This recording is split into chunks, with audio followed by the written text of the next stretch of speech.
people what you Okay. just said to me. So please, can you repeat which part is for you personally more important in the CGI industry, more artistical or technical part?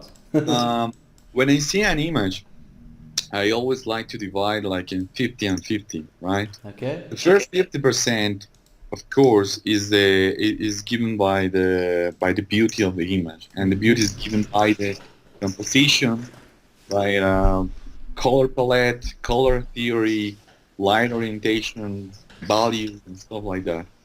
And the other 50% is the technical aspect, okay? Is how well you're going to use your tools in order to develop, a good image. So in other words, that means create an image free of noise, a good anti-aliasing and stuff like that, a good amount of detail. Yeah.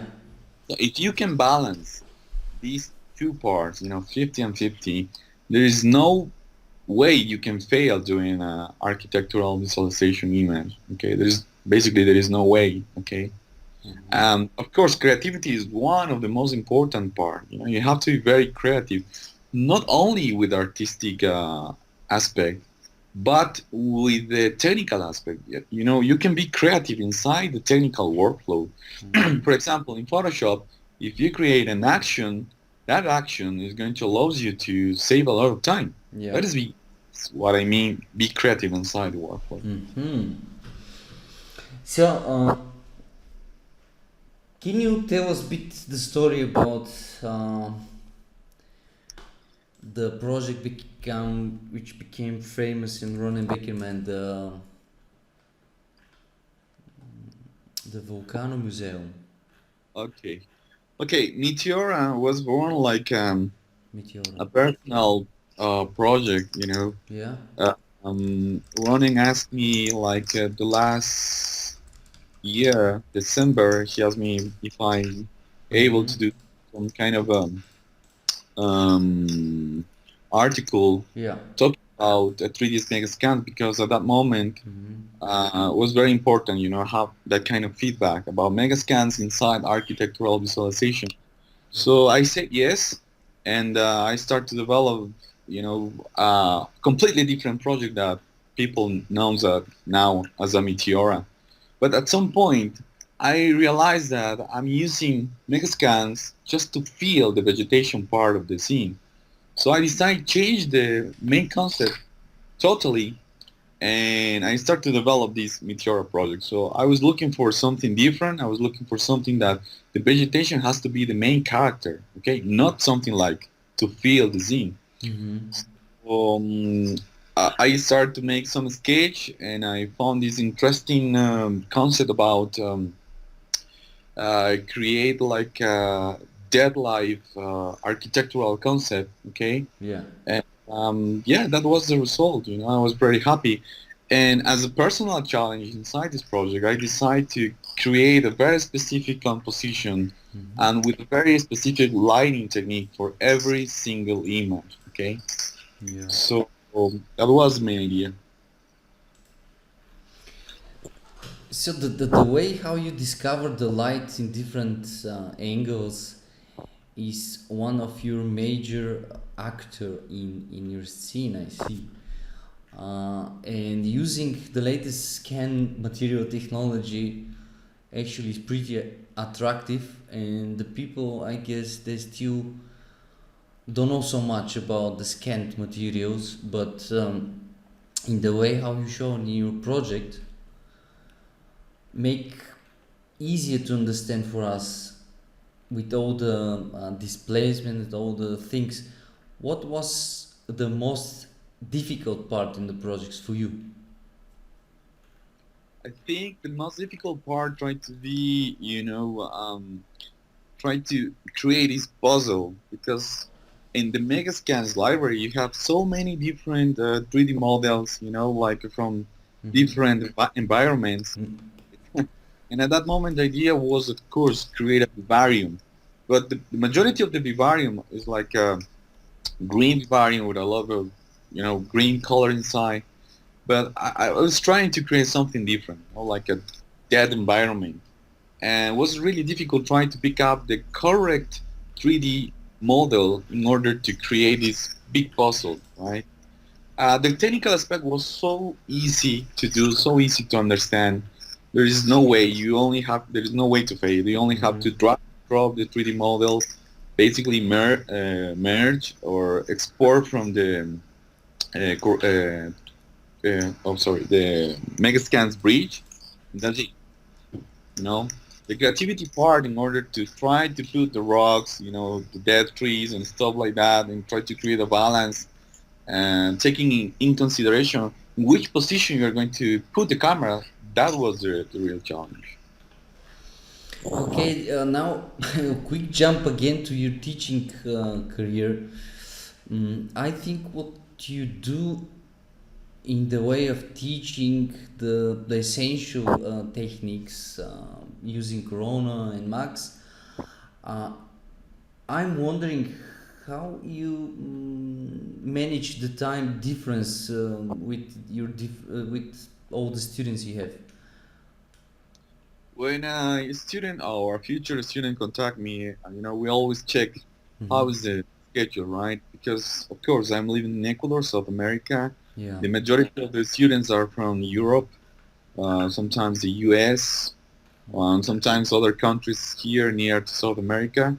And I'm trying to create like a balance. I'm trying to be very flexible with my students, right? That is not a problem, to be honest. I had some students from Australia. I had some students from China. Yeah. It's a huge difference, in terms of the schedule. It's a huge difference, but at the end of the day, everything works out good. So your personal attitude and the way how you're teaching is really authentic. I mean, first, I recommend to all our listeners now to get contact with your work and to understand your authentic approach to your work and the way you're teaching. I highly recommend the way you're doing the things. Thanks, brother. And this is 100% guarantee coming from you that you personally will be involved in the personal progress of each of your students, which is really really great, I think. Mm, what is your recommendation to the young artists who are struggling and still wondering how they can start and which direction they need to choose in the CGI industry? I think at the beginning you have to develop a very good portfolio. No matter if it's a personal project, commercial project, has to be a really good one. Mm-hmm. And I think the key is trying to understand the key of architectural visualization. I, I I can say this two main parts. The first one is trying to understand the physical reactions from the real world. Okay, Mm-hmm. how the light, how the shadows, behavior affect the photography, right? How is the different kind of reactions that you can find day to day. When you go out and you are, I don't know, walking in the middle of a park or walking down the street, you have to be very curious about how these reactions work. And the second part is try to find out how was the first architectural rendering, like from 200, 400 years ago. That guys create, the first pieces of art. Mm-hmm. Architectural drawings are beautiful. Okay, try to get inspired by that kind of works. Okay, don't try to emulate other renderings because renderings is approximation of reality. Okay, and that basically is my advice. So you're based in Ecuador, but how do you find your local market? Do you have customers there? I think there is a market for sure, but it's not like a market that I can trust Mm-hmm. because I cannot compete with $50 rendering image. Sorry, I know that is not my target. Yeah. So that was the reason that I have to looking for clients abroad. You know, because this kind of work, is a well-paid work, of course. It depends of the country and depends of the clients. I heard about I know a client can pay a lot of money for one image, okay? Mhm. So of course, as well depends on the quality of your work, the quality of your technique. So your recommendation, again, I try to repeat, is to be authentic, to find a lot of inspiration by the nature and the surrounding area, and to create your own style, right? Exactly. So according, because now I see you standing mostly, not mostly, I would say that you standing only on the Corona render, and you told me once that you made the shift from V-Ray to Corona. So do you think that going deeper in the technical part can allows to an artist to create some great image, or the scenario and the play of light is more important for you? The technical aspect is very important, and Quran in some way it's a little bit more friendly than B-Ray. I'm not telling you that that B-Ray is not good. I mean, it's good. Was one of the main rendering engines that I started to use like 6 years ago. Yeah. But now I think with Corona it's a little bit simple, you know, especially I don't know the rendering setups, you know, is a little bit I don't know simple and easier to use, and that is going to give you more space to apply creativity to your project.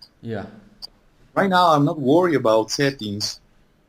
Right now, I'm not worried about optimization, and I can spend too much time, trying to develop a good concept, and trying to do something very unique and stuff like that. So people, if you want to learn like real master Corona, Santi Sanches is always available, right? So great. And according to post production, how looks one regular workflow of your project? Because there is a post from the past which was telling about the 7 different styles of post production, or 7 different styles of CGI, and some clients they prefer to have everything in 3D. Some clients they prefer to have some more conceptual uh, image. So what is your opinion according to the post production process? I think there are two main rendering styles. I think one is, I don't know, call it like photorealistic one, the hyper-realistic one, Mm-hmm. and I think the other is like more illustrative style. Okay, I think the illustrative style fits better, for contest. Mm-hmm. Client asks an image for a contest. And the other, I think, works and fits better when it's something like you're developed, I don't know, for with a more commercial, I don't know, in order to sell an apartment, sell, a building, rather than, win a content. Yeah. Yeah. And what is coming next is the VR revolution, which everyone is telling us that will be huge, pretty narrow in the time. And do you think that really something big will change in our industry according the images, the still images, the animation, and so on? What is your opinion about the VR? The VR experience looks very, very, I don't know, promising from my point of view. I think that is going to be the next change inside the industry. Of course, to be sure, is going to be huge. There are a lot of software right now that allows you, to have a very cool experience, 360 experience that is very cool, and that is the kind of things that clients, like, right? That is the kind of things that clients want for the project. But as well, keep developing still image, in my point of view, still being a way to art. Okay, so I think there are two approaches. Like the classic, Mm-hmm. style approach, working with the stills. And right now, with the technology that we have at the moment, we can experience something more immersive, right? Yeah. So it depends on the client requirements. Both of them is still having a great future. Okay, I hope and that the future will be more positive to the current situation what we have now on the market. Thanks for your time. Thanks again that you saved time for us having this interview, and down below everyone can find the link leading to your profile and your teachings. Thanks again. Thanks for your Thank you. time.